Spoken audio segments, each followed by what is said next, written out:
if you can do the double correctly, then you should be able to do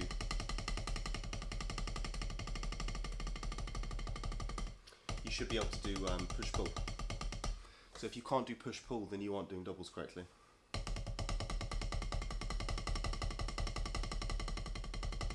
That's very, very easy once you know the technique. Everyone can do it. It's very simple. Correct doubles are performed like this.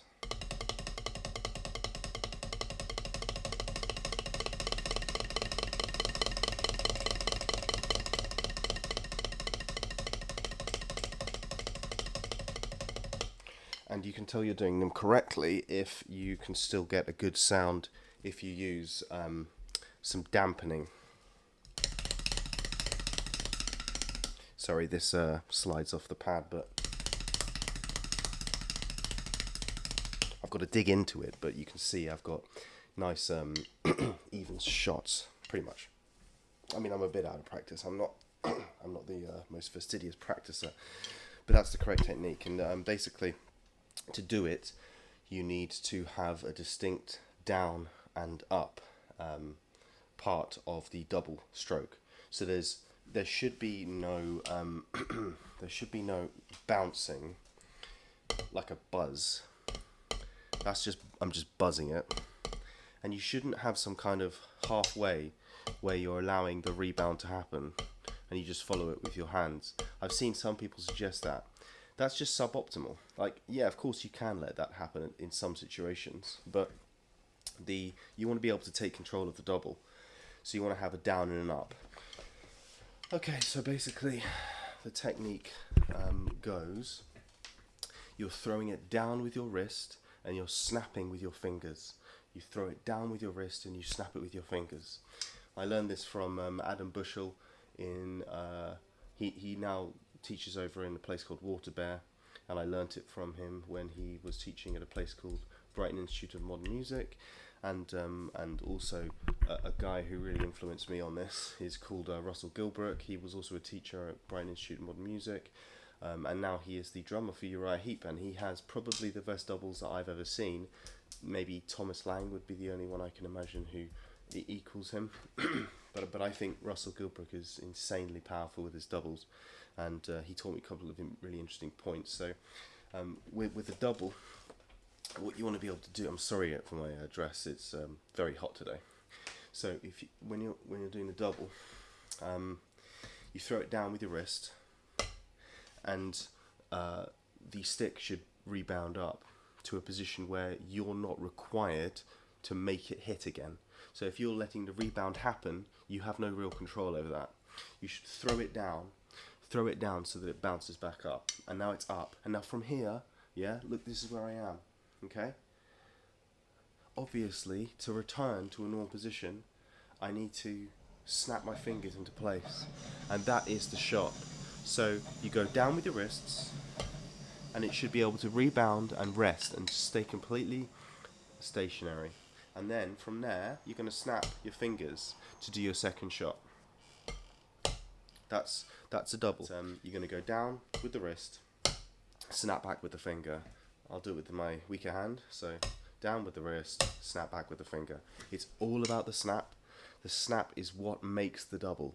That's what makes a proper double technique, is the snap. It's not about the wrist, obviously. That's easy. Anyone can do the wrist. So you do the wrist, then snap. Wrist, snap. When you're working up to speed, my opinion is that to get good drum technique, you should always be able to play everything nice and slowly, okay? Because I think that it somehow gets inculcated into your brain very efficiently. And you practice it slowly without any mistakes, and when you play it slowly, for some reason your brain works out the perfect distancing between the hits, and then when you speed it up, your brain just facilitates that without it being a conscious process. So down, snap, down, snap, down, snap, down, snap, and you really want to make that snap as loud as possible. So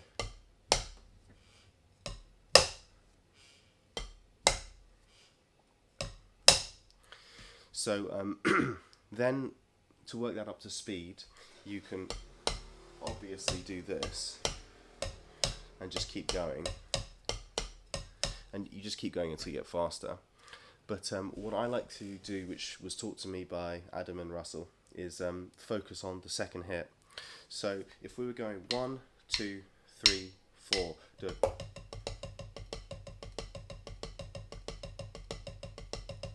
So one, you see what I mean? You do the upbeat with the down, and then you snap with your fingers on the beat, and then you can really exaggerate it.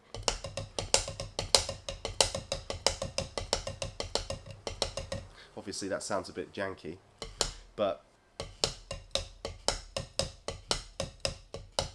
you're just teaching your muscles to fire in 2 very specific sets. It's so important you appreciate we are doing 2 separate hits here. We're doing a down and an up. That's how push-pull happens, because you're doing 2 separate things. If you were to have 2 lines, which are 2 different sort of instruments, or 2 different parts of the drum kit, notation-wise, you could place the hits directly on top of each other, or flamming, or with a 1/8 note difference, or further distance apart. So if the right hand, right now, if my right hand is a down and my left hand is an up, so that's wrist and fingers, then I can go like that, but I can also go, and then I can go at the same time, or close enough. Kind of hard to do it exactly. And it's the same thing with the down with the wrist and up with the fingers. So I can go bang, bang, or I can go bang, bang, or I can go bang, or I can flam it.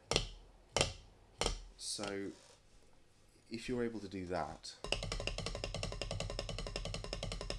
I mean, look, I'm not very well practiced, and you want to get it so it's completely spot on, no discrepancy with any of the hits. But if you focus on that second one,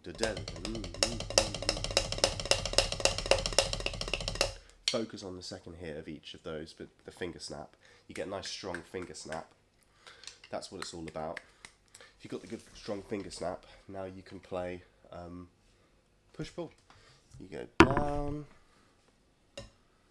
up, down, up. They're 2 separate hits. They've used 2 separate sets of muscles. Down, up, down, up, down, up, down, up. Now I see some people doing push-pull with their thumb, and I think that is appropriate when you're going really fast. There's a guy called Ramon Montage from Brazil, who I've been friends with on Facebook for a long time. Followed his work with fascination, and he is an absolute master of that technique.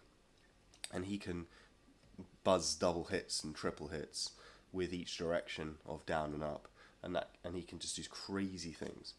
And his technique is the same technique I'm using, except he's pushing the movement of the down, which I'm using my wrist.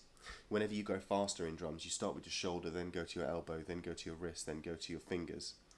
Like if you're doing fast molar, you use your wrist. Okay, so it's been a while since I've done it, but you know what I mean. You use your fingers. So he uses his thumb, which is probably optimal technique, although it may be a bit difficult to get high volume. And there's also a guy called Wanya Groga. I think he does the same thing. I'm pretty sure he uses his thumb as well. But it's still the same principle. We're going down, up, down, up, down, up, down, up, down, up. As long as you've learnt your doubles technique correctly. Remember, you've got to make sure that you can do it on this. You should be able to down, up, down, up, down, up, down, up, down, up, down, up, down, up, down, up, down, up, down, up, down, up, down, up, down, up, down. Okay.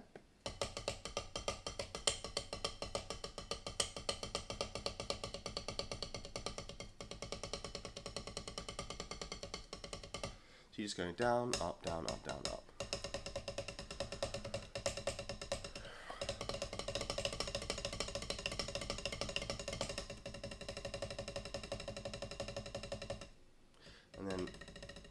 and then to get it nice and fast, real fast, you've got to. I have like a weird snapping thing I can do with my right hand. I haven't worked out how to do it with my left. Or you can use the Wanya Groga or Ramon Montague style. But that's the way I do it. I kind of snap it. But there you go. If you have correct doubles technique, then you can tell because you can do push-pull. It's as simple as that. Thank you.